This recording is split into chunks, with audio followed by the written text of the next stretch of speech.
क्या दतिया उपचुनाव में बीजेपी का सबसे बड़ा मुकाबला कांग्रेस से नहीं है बल्कि अपनी ही नाराजगी से है। जहां मध्य प्रदेश की दतिया विधानसभा सीट पर होने वाला उपचुनाव अब सिर्फ एक चुनाव नहीं बल्कि सियासी प्रतिष्ठा की लड़ाई बन चुका है। इसकी सबसे बड़ी वजह है बीजेपी का वह फैसला जिसने प्रदेश की राजनीति में हलचल मचा दी है। पार्टी ने अपने दिग्गज नेता और पूर्व गृह मंत्री नरोत्तम मिश्रा का टिकट काटकर आशुतोष तिवारी को उम्मीदवार बना दिया। इसके बाद से दतिया का सियासी माहौल पूरी तरह बदल गया। टिकट कटने के बाद नरोत्तम मिश्रा के समर्थकों में खुली नाराजगी देखने को मिली। कई जगह विरोध के सुर भी उठे। हालांकि पार्टी ने डैमेज कंट्रोल के लिए लगातार बैठकें की और अब खबर है कि नरोत्तम मिश्रा ने संगठन के फैसले को स्वीकार करते हुए पार्टी उम्मीदवार के समर्थन में प्रचार करने का भरोसा दिया है। लेकिन कांग्रेस इसे बीजेपी की सबसे बड़ी कमजोरी मान रही है। प्रदेश कांग्रेस अध्यक्ष जीतू पटवारी का दावा है कि दतिया में बीजेपी के अंदर ही नाराजगी अब जनता तक पहुंच चुकी है। उनके मुताबिक यह उपचुनाव मध्य प्रदेश की राजनीति में बदलाव की शुरुआत साबित होगा। इतना ही नहीं, उन्होंने दावा किया कि कांग्रेस इस चुनाव में बीजेपी को करीब 25,000 वोटों के बड़े अंतर से हरा सकती है। कांग्रेस उम्मीदवार घनश्याम सिंह भी पूरी तरह आक्रामक नजर आए। उनका कहना है कि नरोत्तम मिश्रा का टिकट कटने के बाद दतिया के राजनीतिक समीकरण पूरी तरह बदल गए हैं।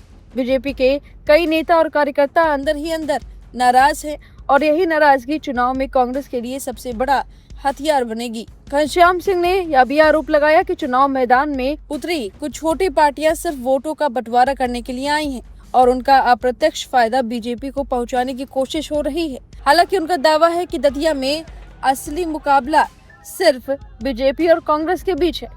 उधर बीजेपी किसी भी कीमत पर यह संदेश नहीं देना चाहती कि पार्टी में सब कुछ ठीक नहीं है, इसलिए संगठन पूरी ताकत के साथ चुनावी मैदान में उतर चुका है।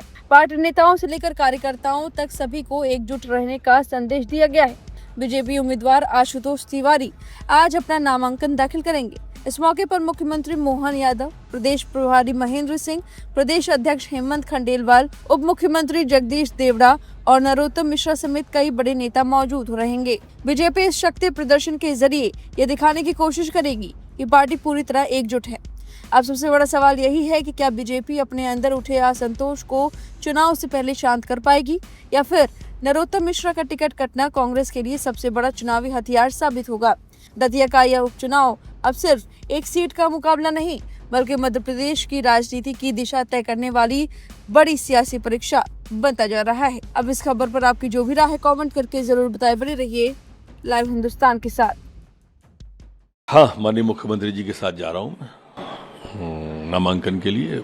माननीय आशुतोष तिवारी जी के नामांकन में रहूंगा। सर, स्टार प्रचारक के तौर पर भी आपका नाम शामिल है, आप वहाँ पर प्रचार करते हैं? नहीं, नाम मेरा कहीं भी शामिल नहीं होगा तो भी मनसा वाचा कर्मणा मैं पार्टी का काम करूंगा, प्रचार करूंगा। सरकार की अनेक उपलब्धियां हैं, उन उपलब्धियों के आधार पर बहुत चर्चा की आवश्यकता नहीं, पर दतिया के समग्र विकास की और क्या बेहतर योजना बना सकते हैं, हमारे यहाँ के वरिष्ठ नेताओं के साथ बैठेंगे। जैसा मैंने अन्य पत्रकार मित्रों से भी निवेदन किया है, हमारे वरिष्ठ नेता यहाँ के जो हैं आदरणीय नरोत्तम मिश्रा जी, उनके मार्गदर्शन में स्थानीय टोली के साथ, और केवल दतिया ही नहीं तो पूरे दतिया जिले में हम सब मिलकर के क्या और बेहतर कर सकते हैं।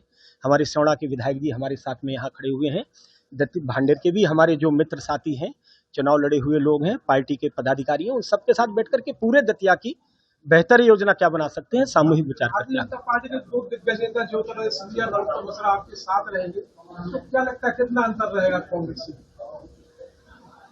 कहीं किसी, अब बोला ना हमारे आदरणीय प्रदीप जी ने भी बोला कि कहीं कोई लड़ाई में नहीं है, पर लोकतांत्रिक व्यवस्था में उनको लड़ने के अधिकार हैं। मैदान में बहुत लोग हैं, अभी आप देखना 2 दिन 3 दिन बाद जब सूची आएगी ना तो आप ढूंढ दोगे कि ये इस नाम का आदमी कहाँ है। तो ये सब व्यवस्था है, चलने दीजिए, कहीं कोई बात नहीं। पर भारतीय जनता पार्टी के प्रदेश नेतृत्व के प्रति, डॉक्टर मोहन यादव जी की सरकार के प्रति आम जनमानस में, मतदाताओं के बीच में बहुत अच्छी समर्पण की उनके मन में श्रद्धा है, समर्पित हैं मध्य प्रदेश सरकार के प्रति, और भारतीय जनता पार्टी में वरिष्ठ नेतृत्व के प्रति, उनके किए हुए कामों के प्रति बहुत लगाव लोग रखते हैं। उसके आधार पर हम सब लोग साथ मिलकर के चुनाव लड़ेंगे। कैसा लग रहा है आपको? देखिए, अच्छा लग रहा है, गौरवान्वित महसूस कर रहा हूँ। कांग्रेस विश्व की सबसे पुरानी पार्टी है और उसके सिद्धांत बहुत अच्छे हैं, विचारधारा बहुत अच्छी है।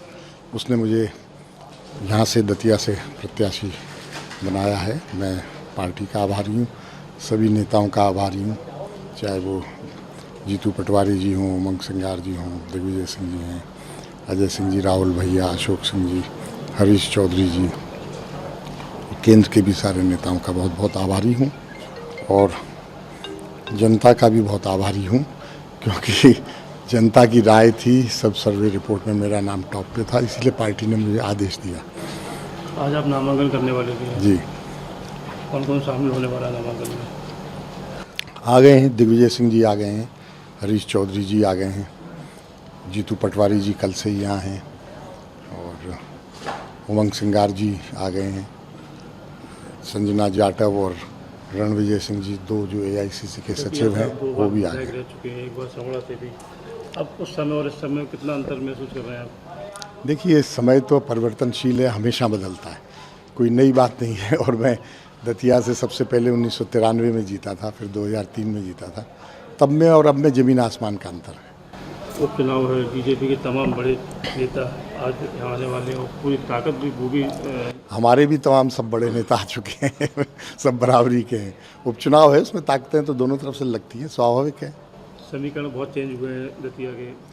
हाँ, नरोत्तम मिश्रा जी का टिकट कटा, उससे समीकरण चेंज हुए, हमारे पक्ष में समीकरण बने हैं। भाजपा में असंतुष्ट है, असंतोष बहुत ज़्यादा है, चरम पर है। सड़कों पर फैला फिरा असंतोष इतना ज़्यादा बढ़ गया है कि अब वो उनमें घावों में मरहम नहीं लगाया जा पाएगा। देखने दिखाने को कितना भी वो लोग कहें, लेकिन बहुत से लोग, उनके लोग भाजपा को हराने के लिए काम करेंगे। क्या लगता है आपको अपनी जीत को लेकर? 100% जीत रही है कांग्रेस, में कोई दो राय नहीं। क्योंकि एक समय हुआ करता था बीजेपी कांग्रेस, ऐसे में आज़ाद समाज पार्टी दामोदर यादव भी है। कोई खास नहीं कर पाएंगे। जनता पहचान गई है कि वो वोट काटने के लिए खड़े हुए हैं, वो प्रायोजित हैं भाजपा की तरफ से, भाजपा की बी टीम है। ये गांव-गांव में चर्चा है, उनका जो वोट बैंक है वो भी उन्हें ज़्यादा वोट नहीं देगा। थोड़ा तो खैर मिलेगा ही, लेकिन ज़्यादा नहीं मिलेगा, ज़्यादा खतरा नहीं है। मुकाबला आमने सामने का होगा, त्रिकोणीय नहीं होगा।